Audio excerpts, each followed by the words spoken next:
In this video, I will show you how to use Add Yours Music sticker on your Instagram story. You can use Add Yours Music sticker to share songs that express ideas, memes, or current moods and encourage your friends to add theirs.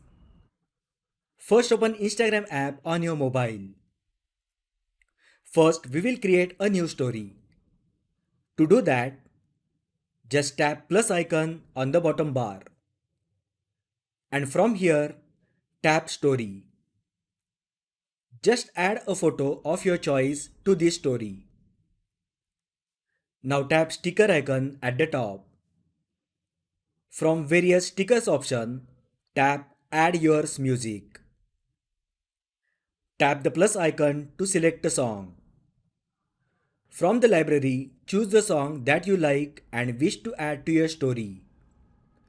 Before adding a song, you can preview it using play icon. Once done, tap Done. You can edit the story by adding text and making changes as you like. Once done, you can share the story with your friends and followers.